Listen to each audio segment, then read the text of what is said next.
Hi, welcome to the Asian Women of Power podcast, second season. In this season, we will have something different and unexpected. The stories from our guests will be richer and more colorful. I know these stories will touch your heart, and I hope they will inspire you to make a change now so that you can really experience and enjoy the rest of your life's journey. Today, I'm inviting a very special guest whose work has impacted my life and how I see the world, especially in the business world. I'm pleased to introduce Mr. Berny Dohrmann. Mr. Berny Dohrmann is the chairman of CEO Space International. Their 5 times a year conferences have ranked number 1 must attend business conference from Forbes.com and Inc.com. Mr. Berny Dohrmann is an economist, investment banker, having run a public global Wall Street investment banking firm prior to his work for 30 years as chairman of CEO Space International. Berny Dohrmann is known as the coach of coaches, advising CEOs in the largest industries, head of state, and celebrity through leaders with relationships over the last 20 years. These thought leaders include Jack Canfield of the Chicken Soup, Bob Proctor and Lisa Nichols, star of The Secret, John Gray of Men's Are From Mars, Women's Are From Venus, renowned international speakers Les Brown, and many other celebrities and advisor coaches. Now, please help me welcome Mr. Berny Dohrmann. Hi, Berny. I'm so glad to be here. Thank you so much for having me, and thank you for listening. And we'll make it really important. You're going to enjoy this. I hope you listen to it more than once and ask 10 or 15 people to see the link. If you're getting value, share it and get it viral out on your walls, etc. Helps Kim Chi to see you put it out on the walls and your boards and make the show get popular. If you like this content, share it with your tribes on your LinkedIn and your Facebooks and your walls and social. It'll help us get the word out. So thank you. And it's going to be a great year for you. Thank you, Berny. Most people did not grow up in a privileged family and have parents who are thought leaders like your dad, Mr. Alan Dohrmann. Would you quickly share about your dad's work and what was it like growing up in that environment? Okay, that I'm going to answer short because we could do a whole program on that.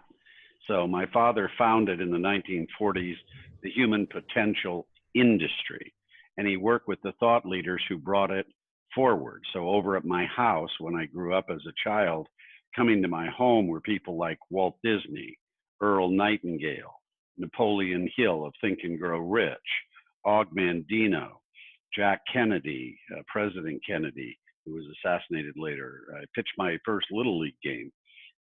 People like Martin Luther King. And I could go on and on with the list of the people that sought my dad, and he coached and advised the heads of fortune companies and the developed human potential industry that he founded. So Tony Robbins and others that I kind of mentor today stand on the shoulders of giants who have come before, and I grew up with them. So is that kind of compressing the answer? Mm-hmm. So how did your parents discipline 9 of you? Well, they were tough. My father was a Navy commander, and he used to pipe us to room inspection before church. We stood outside our rooms, and even though we had maids and governesses, we had to keep our room immaculate, Navy level. We dressed for dinner. We had manners.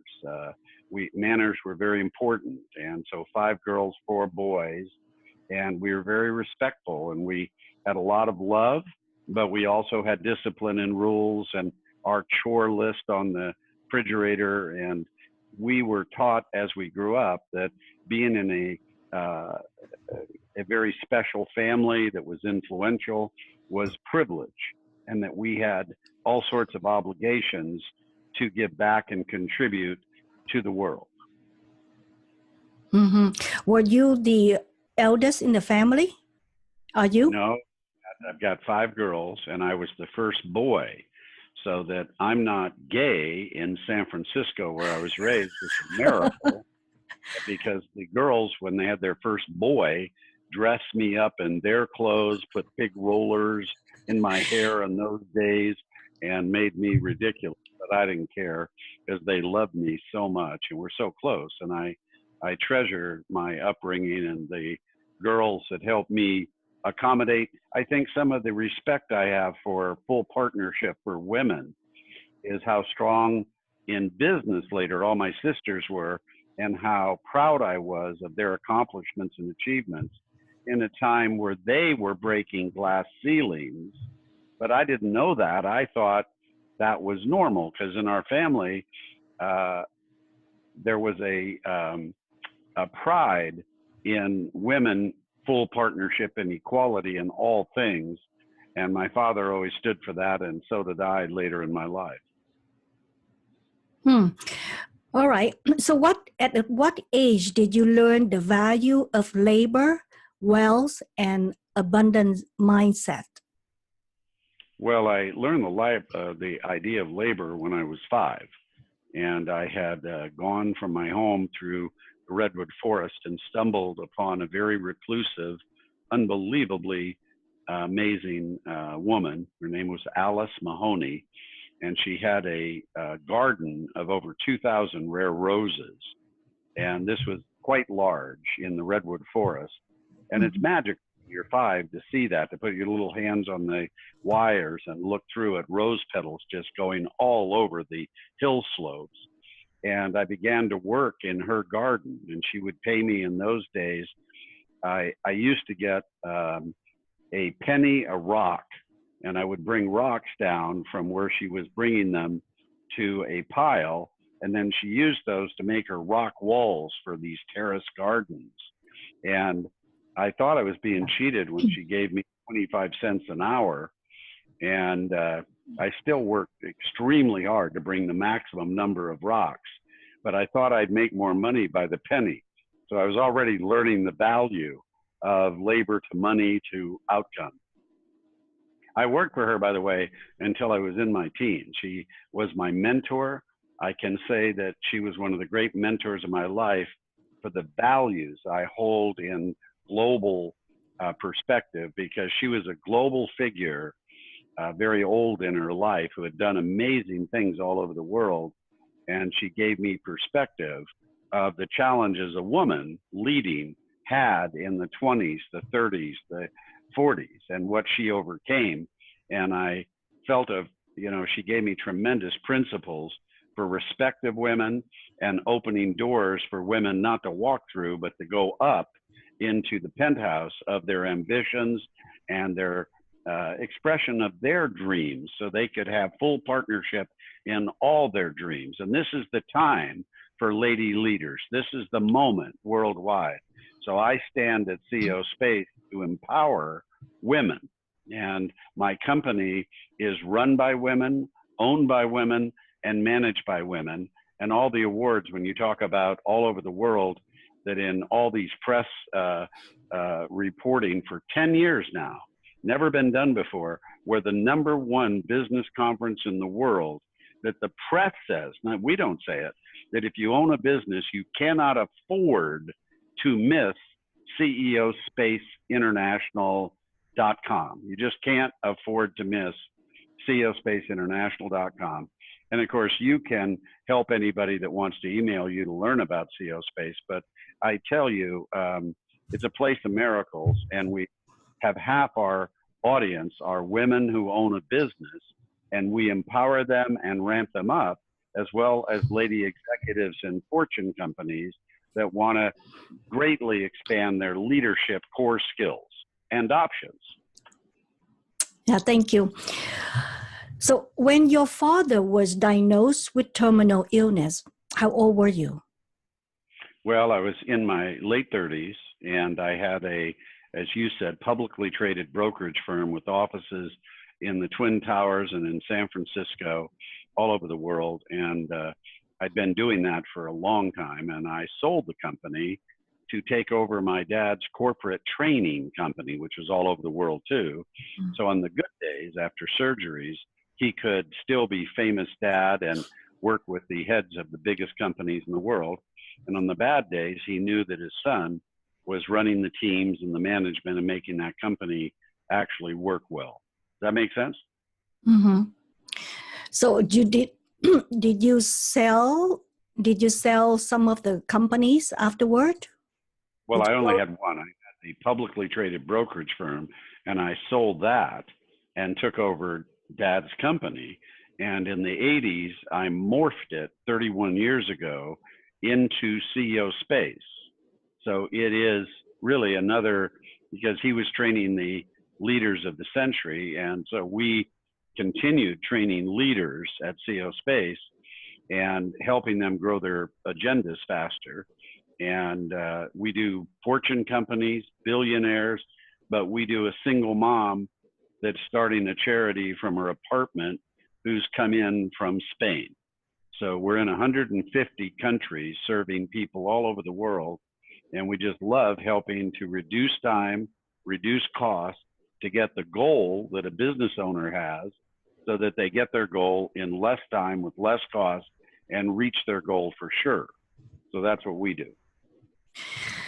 So probably you had several major decisions that you made during that time. What lesson have you learned from those decisions? I was raised with that decision. There was no decision at all. I was raised with one value, which is God is first in our life, and family is second, and everything else is way down third. So when my father needed help and the oldest son was the only one that knew his business well enough help, there was never a sadness. It was a joy to sell my business and take the responsibility of carrying. I cared for my father every single day until he died. I was always there. And I'm so proud of that as his oldest son, that I got to have no regrets because I did everything that was required of me to love and respect and honor my family. Yeah, those, I think it's great that you have those priority, a very, very clear priority in life, and you fulfill that. Because I think that kind of decision, if we put career and wealth above the family, later on we'll feel regret, right? Well, Because let me tell you, because you have quite an Asian audience. My dad worked with Dr. Deming, who did Japan after World War II and revisited all its manufacturing systems. And Dr. Deming did Sony. Dad did Samsung in Korea. And he got introduced to Chairman Mao, who wanted these Japanese systems to work in China. And Dad, in the 50s, when it was difficult getting in there, went into mainland China and helped both with, he actually did work with Chiang Kai-shek. He brought messages from Mao saying, you can go this far, but you can't go from that. And they had kind of agreements on what the final understandings were. My dad helped play a role in that. And, but he helped with manufacturing systems that are the highest level that we could offer to make the miracle that's happened in China's standard of living over the 25, 30 last years. That's built on my dad's work in the 50s and 60s in China for Chairman Mao and some of the biggest Chinese companies. So we spend a lot of time serving the Asian community.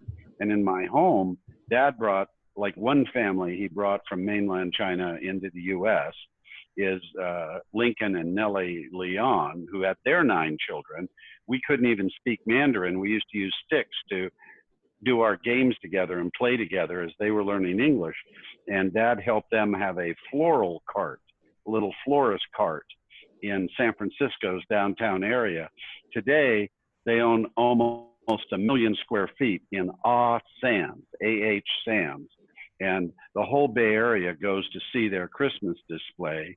And the grandchildren are running this. They probably can't remember their parents' heritage, but I grew up in that family, helping them become multimillionaires through dad's guidance and help. And so we were always with the Asian community in our home from the 1950s. So I'm a student of China history, and I'm so respectful of their being the parents of the continent, you know, because they have created so much of our math, our inventions, our industrial revolution all came from China, and we forgot the debt that we owe to the tremendous contributions that the Chinese culture and people have made to the world. Thank you. Thank you for your dad's work. So most successful and powerful men and women don't have a happy marriage. Why do you think the marriage often fails because one of the spouse becomes successful in their career? I really don't think it is that problem. I think it's a problem of values, and I think we've lost our way a bit in teaching our children about relationship, the most important ship we're ever going to sail on, relationship. So we lack tools and we lack tactics, and we get into relationships and we begin to grow, and we either grow into different people or we grow together. And to grow together takes work and takes tools. And so I know I was married for 18 years, and the dream of my future was my wife's nightmare. The dream of her future was my nightmare. And our children were raised, and we decided that we were going to have what I call a graceful release. And she got wonderfully remarried to the most important person she should have ever been with. Now, we have 5 classes a year. My ex-wife, Lynn, comes to all of them. You know, we're terrific friends. I just love her, loves me. We raised our children together, and we're so delighted to have given each other the future we have. My present wife, wife that is named September, she owns CO Space. She runs it all over the world. Her dream and my dream are the same. For 12 years, I've had a marriage that you read about in fairy tales. I just came from the Academy Awards, where a lot of my friends were. And so I was visiting my film producers and the actors you see in movies and all of that, catching up at behind the scene parties and so forth. And they were all asking me about what is legend now about my marriage and about how unbelievable it is. And I tell everyone to, you know, it's at work. And I'll show you a picture of September here so you can see her. But she is, I don't know if it'll come through. She's with dogs here. Let's see, can you see her? No, maybe you can't. Yeah. Okay, I can see her. And I'm saying so, but she's always happy like that. The dogs love her. And I was, I mean, we're just best friends. We just laugh all the time, and we share all our memories together. And we coach people all the time on relationship to have good become great, great become excellent, excellent become magnificent. And we work on it. So we're 12 years married. And even today, we have regular sessions with some of our faculty at CO Space on relationship. We use our own faculty. And the reason isn't because we have a problem. The reason is their tools have made us have no escalation. We never fight. I mean, never. We never argue. Our first agenda was to have sweet language in our home and respect. And you work at it. You work at the tools to make your marriage better. If you're in love with someone, you work at how to make it better for them. And you learn that. And so we're in that business, of course, but I think a lot of people, they don't work at their marriage. They let things build up and fester, and they get tiny bitternesses. Here's my lesson on it. You do not have to compromise. I have taken marriages in serious stress and made them come together in a renewal that was like they were children dating. I've also taken marriages where they are grown to such a level with different interests that we've created a graceful release where they don't hate each other. They don't have fights with lawyers, and they really have sweet relationships after the graceful release. But you learn about these functions. And I don't think money has anything to do with it. There are plenty of people without money. I'd say the biggest breakup of marriages is because of money stress, not having enough money. And that's another stress in a household. I think the people that have lots of money often stay together for financial reasons. And that's not healthy either, because you should stay together because you're in love with each other. And so, you know, we help all sides to have successful relationship outcomes, because when you're getting intense leadership training at CO Space, it would be not complete if we didn't cover the relationship of parenting and spousing, and how to have, in half our program are single. We have a lot of single entrepreneurs and CEOs. So they meet each other and come together in sacred and divine relationships that we're very proud of. So what needs to happen for a man to change? He has to realize that the problems going on in the marriage are a responsibility that he assumes himself, and he leads his spouse into renewal.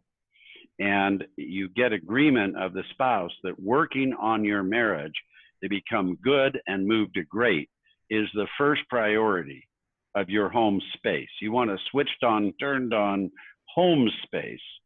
You put, I'll tell you, every woman appreciates having counseling before there's a crisis to make the marriage that's good become great. Boy, women love that you're working on the most important thing that they have in their makeup, which is their home space and their relationship. They need that to be solid. And so making that woman, gentlemen, feel validated, feeling heard, feeling safe, that's how you get lucky. And you have to invest in those things. You have to be as interested in listening to her about her Pinterest board and other things she may be doing if she's in business as she does to listen to you all the time. We have to be better partners, and we should be, and we can be. And what we give ourselves as a consequence is what we all want most. And we have a kind of loyalty and best partnership that gives us the strength to do our going out and slaying the dragon. But when we slay the dragon and you go out that door every day to slay it, when you have that woman in a switched on, turned off home space, and she puts her scarf around you and she gives you her confidence that you are her Prince Charming, and you are going to go and win in doing that, and she is giving you her trust and confidence, you know, gentlemen, we go out and do much more. We do so much more. And ladies, if you're taking the guy off the horse all the time, trying to change him for the better, I tell you, if we aren't your Prince Charming, you're starting to ruin your marriage.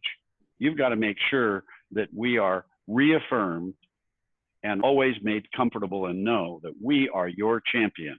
We are your Prince Charming. If you give us that, we'll do anything for you. I mean, we will never stop. If you got that to be cracked, you take responsibility for that. And when you're going next time, if you're single, make sure that you choose wisely and you invest in your Prince Charming staying on the horse. Mm-hmm. So you say that next time, right? So let's say people who have not been married yet, what criteria do they need to set in order to choose the right life partner? Let me rip out one of our relationship classes, even though we don't have a lot of time. Ladies and gentlemen, here's the problem in dating. Every man knows this is true. When you're dealing with a man and you're dating, and it's true for all lifestyles in whatever the relationship is, that male persona is always going to advance forward where they're in conquest. They're running a program on their C drive called Conquest, you know, and they want to win the prize of this relationship. And they are remembering to put a rose on your steering wheel. When you open your door for your makeup, you've got a post-it saying you have no idea how much I love you. And all these attentions make you come forward to be with him. And then after you're in a relationship and you're with him for a while, the male who doesn't understand this is happening has a encrypted E drive that loads a encrypted program on the C drive and erases conquest. It erases Prince Charming, and it loads his definition, which he does not know he has, of wife, of what he thinks wife is. And that is too often, gentlemen, mom and maid. They are not your equal partner in peer-to-peer. You do not give them what you gave them in conquest. And she feels, by the way, that that's her fault because she doesn't know where Prince Charming went. So she does all this extra for 2 or 3 years to get Prince Charming back.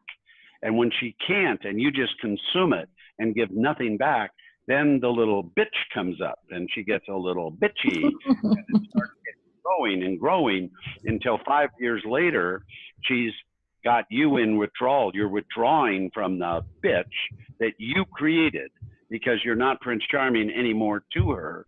And then she finds you're with Bimbo and you're in conquest over there.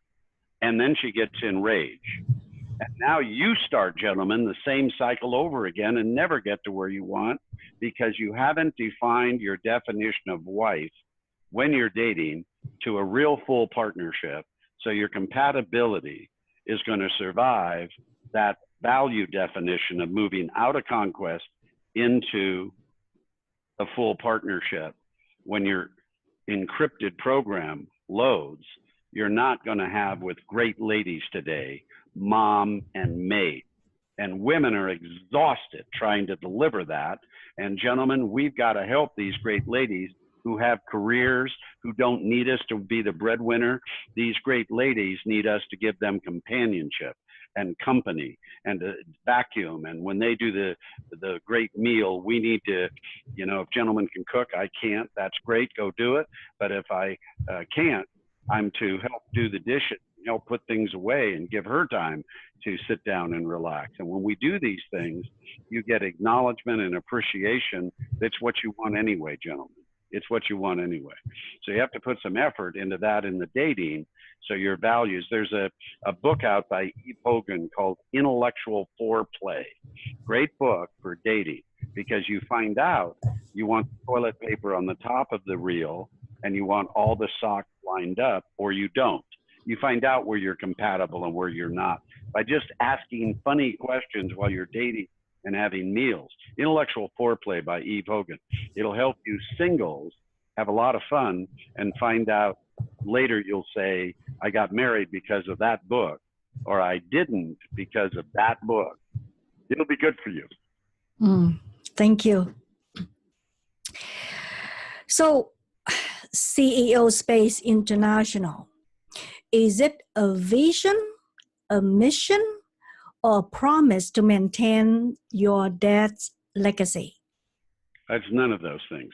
CEO Space is totally mine, and it's a movement that'll last past my lifetime. And it's a movement to change paramedical management. Remember, we're some of the oldest family in corporate training in the world today. So the graduates of my dad's companies helped found Booz Allen, Accenture, and the great consulting companies like McKinsey. And those board chairmen from Booz Allen and others teach at CEO Space. And what I want you to think of is in a paramedical structure, it's fear, punishment, and exploitation. Fear, you know, you better get your quotas and everything done right. And then exploitation, let's pay you the least. Let's get a Wharton grad for a high school dropout rate. And if you don't do it on the timeline, we're measuring your steps from the cubicle to the Coke machine. And if you don't do it right, you're fired. Those companies are dying, as you can see. And hub management in a circle, like Jeff Bezos at Amazon, gets all the employees to think like owners, and everybody obsesses about outer wheel momentum. That's called cooperation management systems and technology. Moving cultures from companies that are competitive based to cooperation based increases performance, outcome, and happiness inside a community. So we started 31 years ago for the largest companies in the world, starting with 3M Corporation, the cooperation movement in the workspace. Today, we've trained people at McKinsey, Accenture, Booz Allen, and they're doing cooperation systemic change. They need to come back to get some updates, though. And we have the greatest techniques and technologies for Fortune company leadership, mid-level, and development space companies to build their architecture on those dynamics. And people like the attorney for Elon Musk and Meg at Hewlett Packard and Mark Cuban is a faculty member at CO Space. We try and get the best of the best to influence other companies on cooperation technology. So if you want to live in a dog-eat-dog competition, white shark, and you want to be the white shark leader, do not come to CO Space. If you want your life to be a dolphin instead of a shark tank, you want a dolphin tank where all the dolphins protect each other and everybody keeps the killer whales away, and there's no enemy to a dolphin but human beings, because that pod can never be invaded. That's when you want to get your pod in business as an entrepreneur. You're in 150 countries and you want a community that you can rock and roll in, that will help you grow faster, that you will accelerate your business faster than any other place in the world. Come to the one that all the press rank #1. You cannot afford to miss it.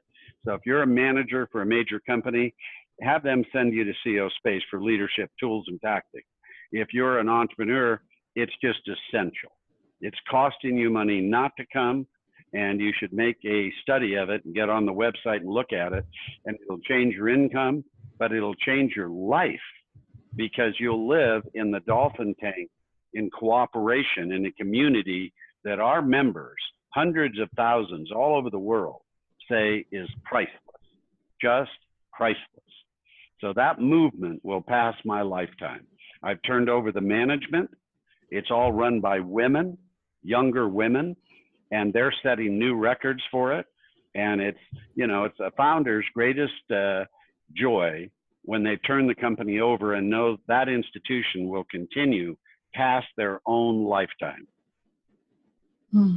Thank you. So it's a cooperation movement, how to do business in cooperation, principles, methods, and systems, because they work better, you get better results, and you're happier doing it. Yeah. So let's say you and I cooperate. We're close personal friends, but let's say you and I cooperate. You've watched this. We cooperate. Why? Because of integrity. So when we cooperate, what's required is integrity. And if you look at the world and our movement, my book describes this. If you want to really get the Bible on this, it's called Redemption, the Cooperation Revolution. You can get it at Amazon.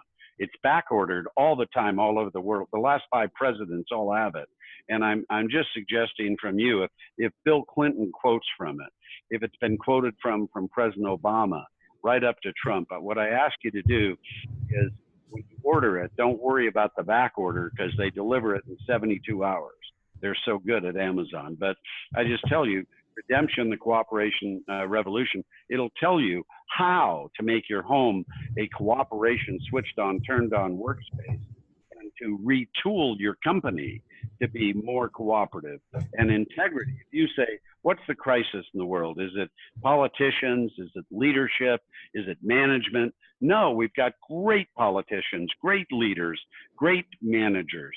Our problem is a crisis of integrity. We need at all levels to get integrity to be how we deal with each other first, and to make integrity important. We do that culturally all over the world, and we'll celebrate diversity. We'll celebrate being Sunni, Shiite, and Wahhabi. We won't punish it.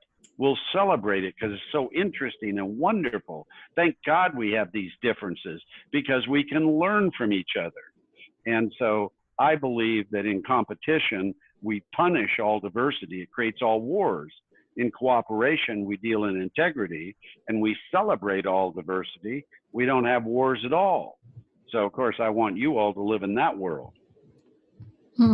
Yes, I'm looking forward to live in that world too. And that's the reason I'm a part of CEO Space International. And as a matter of fact, I'm a club president. I represent CEO Space International locally here in the Bay Area. Because I believe, you represent in the most sophisticated market in the world for years. You've represented CEO Space in the middle of Silicon Valley, the smartest, most genius community on the planet. And you've helped attract, because Silicon Valley has all communities. It has EU, it has Asia, it has Africa, it has South America, and you have the greatest blending, and everybody is switched on, turned on, and they love CEO Space. But I'm so grateful you, as a woman and a conservative Asian who has great values and personal integrity, are the chosen one to represent us in Silicon Valley. And I thank you for it. Oh, thank you. Les Brown called you recently the Renaissance Man. How did you get that vast of knowledge in so many areas? I just saw Les Brown backstage at the Academy Awards. And when he saw me, he started crying so hard that I had to start joking pretty hard, because he was going right on stage. And he was so moved to tears because he was thanking me for what I had done for he, but also his family and his son and some other issues, because we're very close personal friends. But, you know, Les Brown is a thought leader who's made $65 million as a Black top all over the world counsel and mentor to the heads of nations and to the heads of the largest companies in the world. And it's not by, he doesn't give endorsements like he's given to me lightly. And I appreciate that he and others have. But, you know, my knowledge comes from being an investment banker economist, working in one of the largest broker dealers in the world in Wall Street for years, and learning really as a student from the heads of the big brokerage companies how it all works, and being able to translate that back to business. And then through CEO Space, I have helped in my lifetime, if it stopped tomorrow, more entrepreneurs to have more successful journeys than any single person alive. And that's not me saying that, that's the co-founder of Home Shopping, Bob Circosta. And I'm so grateful to have those kind of rewards of people acknowledging the contributions you've made over a lifetime. But helping entrepreneurs for the rest of my life to have better journeys, to get their merger acquisition, to get their IPO, to go all the way. That's what I love to do. But I love to help a single mom who's making 40, 50,000 to, for the first time in her life, make 300,000. I love that. I love that. To take a Black woman like Lisa Nichols at age 27, working in a charity in Watts, watch her go public, buy her own office building, get $1 million advance on her book. And you can see Lisa Nichols' film on our website. You can see Bob Proctor, Jack Canfield, all these stars you talk about, they're all on our website talking about CEO Space, because they got their success from CEO Space. They became famous through CEO Space. So I just look at that wheel turning, and you're next. You know, it's when your dreams are the most important thing in your lifetime, let's make those dreams fully emerge as contribution for others. That's what it's all about in life, in my opinion. Thank you.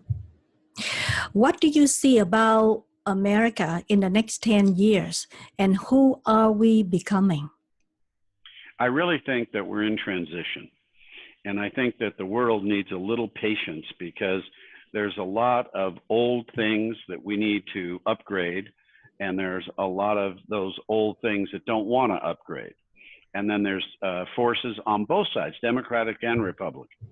So I don't think you can put it in a box, and the news gives it too much, you know, owns the news channel is putting their opinion out. We all know that all over the world in all countries.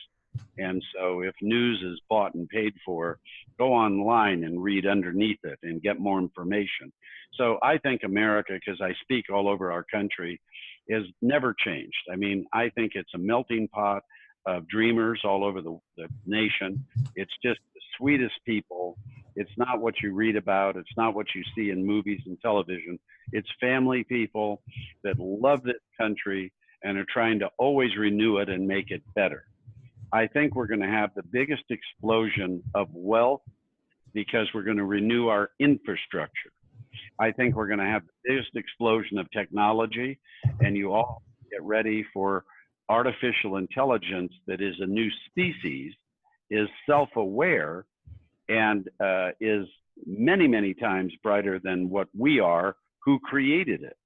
And I do believe that you should get rid of fear about that. I think this species will have a lot of regard, as we all do, for our parents. I think it will not want to see any threat to itself, and we should never be threat to it. And it'll help us to become better.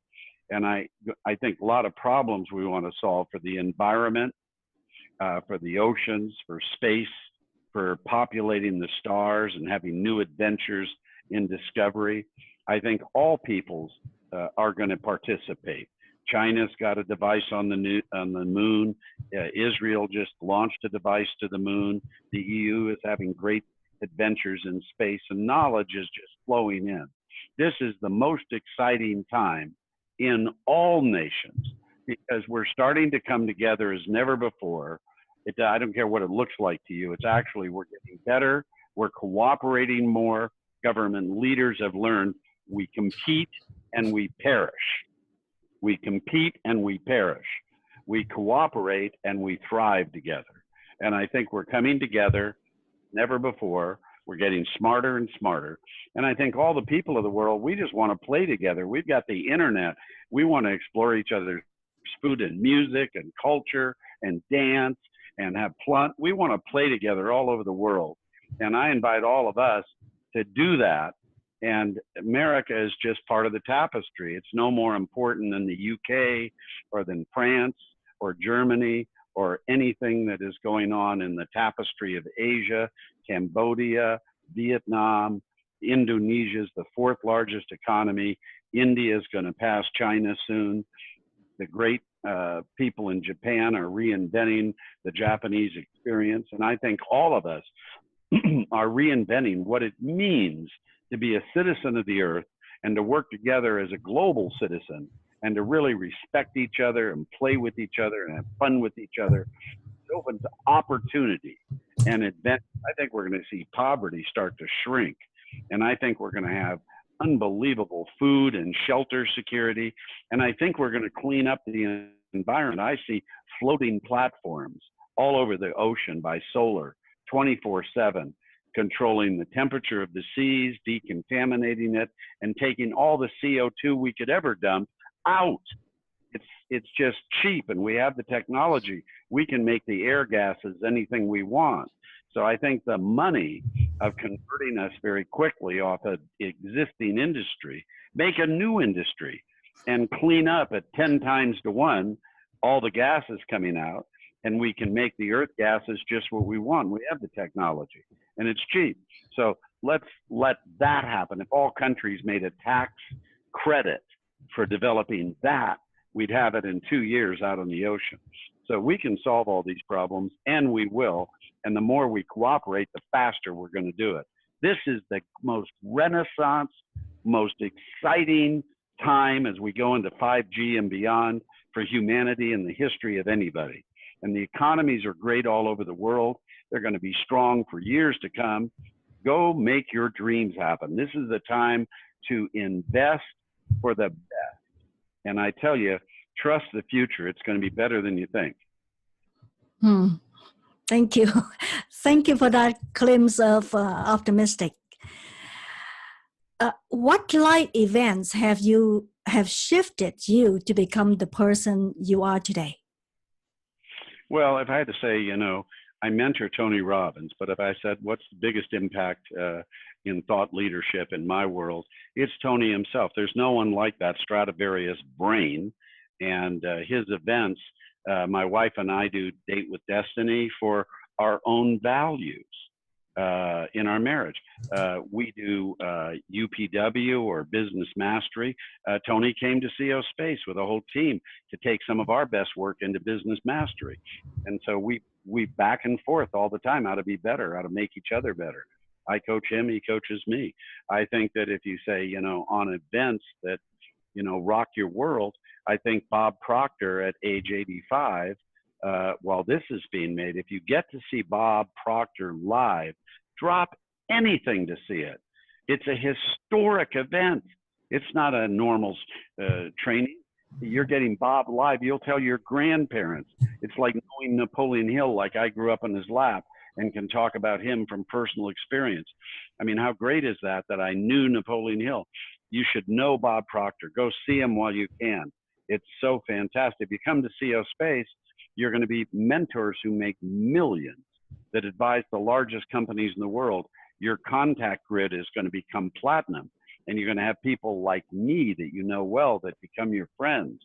And I think when you get a chance to see me today at my time of life, having been in the family that invented human potential, if we're the #1 program in the world, and I'm one of the top 10 keynote speakers for events that you might want a speaker for, ranked by Forbes, it's hard to get on that list. And I'm saying, so I'd love to do meetings anytime you would like for training, both on the inside work of human potential, because I love training in that space, or in the hard tools and tactics for Fortune companies, and you want your next keynote. Rule me in and let me, because that's a historic event.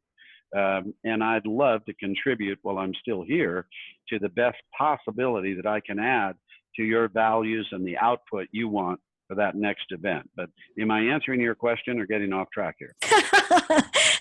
A little bit, because I was thinking, I meant to ask you what events or moments in your life that have shifted you to become the person you are today. I'll tell you, you know, attending and getting degrees and going to public education and getting your credentials. And I always tell people, you know, I have these advanced economic degrees from Cal, and they always want to give me respect for having economic degrees from Cal. And I say, no, that isn't what gave me my experience, my judgment.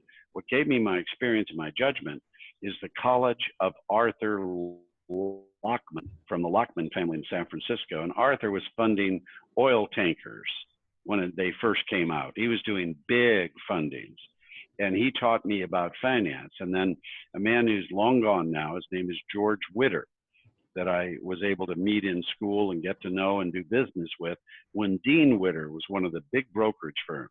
And I was just 20. And I'm looking in the underwriting department when you're that age, and they have a $3 billion underwriting, and they go to have a lunch in San Francisco, and their fee is $287 million. Well, you're done pumping gas after that. You're going to be in that world. And then I built one of the largest publicly traded, fastest growing brokerage in the history of the US over the time span. I was very proud of that. I thought it was a great firm. And it ran till I sold it when my father got ill. And the new owners took its parts and put it into mergers they were doing. And, you know, learning all that and how to do that, the IPOs, the M&As, I'm so grateful for my years in Wall Street and teachers like David Rockefeller and Sandy Orthus, Smith Barney, and other mentors who I don't think they have any idea how much they have meant to me, the people that Jamie Dimon stands on the shoulders of today. And I'm just so grateful for those mentors, as I know Jamie is too. You can't pay them back enough for what they've given us to be at the level you're at. There's very few people that have been ahead of large global publicly traded brokerage firms. And when you get that experience, I don't think there's anything that shapes you more than that. Last question. when you leave this planet Earth, what do you want people to say about Berny Dohrmann? I really hope that they say Berny Dohrmann started the cooperation movement that changed the world of government and the world of business and brought us to a place that has been a long time coming. And I hope that one of the biggest movements that has ever happened inside the human experience, which I've outlined in Redemption, the Cooperation Revolution, a book you can read, is the cooperation movement. And it can't happen soon enough for your home. And it can't happen soon enough for where you work. And when you bring it in, it's going to change everything. And so for my tombstone, if it says founder of the cooperation movement, then I am in great shape. I'm so happy. And I apologize for that phone. I've got it on Do Not Disturb, but that doesn't include other chairmen at the top who are bypassing that. So sorry. Thank you. On airplane mode because some of the VIPs like Tony Robbins bypass my silence. Oh, there's an always exception, huh? Always exception in my. Well, I've got presidents in my phone, and I've got to be available sometimes because we're in 200 countries. I'm working with heads of state to refinance sovereign nation debt. So we've got 66 trillion of financial burdens of sovereign nation debt. And I'm refinancing those so that they get an ability to grow and solve problems. And I'm doing that from China to Africa and I'm working with just heads of state. And so I'm trying to get to the prime ministers of Pakistan in a couple weeks, but I may have to send my partner because I'm in another meeting. So it's, getting demanded by presidents of countries all over the world. Wow. Thank you. Thank you so much for giving me time to get to know you more and for our audience to learn valuable lessons from you. Thank you. Well, I hope to be back later in the year, and I'd love to, be regular for you. And thank you. And I'm so proud of you for reaching so many people and give them tools, tactics, and really make sense. And if this appeals to you, please put it on your social and your walls. Send it out in your emails with the link and say, look at this particular program. It's going to help you to get some real juice and be positive about the future, because I'll tell you, turn off the news and go to work. We're in the longest boom expansion of our history. Australia has been almost 30 years with zero recession. They never had a downturn. Downturns aren't inevitable. And the Fed in the US that really influences the world has got it. They've got it, and they're watching it to make sure we don't get a downturn. And I think we have such good times coming. Enjoy these good times. When you ask, what are the good times? You're in them. You're in them right now. So go play and have fun and make your dreams come true. Oh, thank you, Bernie. To follow Bernie, you can visit www.ceospaceinternational.com. Or if you like to follow up, send Bernie an email, send to bernie@ceospaceinternational.com. Now back to you, our audience. If you enjoyed this episode, please subscribe, review, rank, and share to others. Until next time, live life loud. Bye now.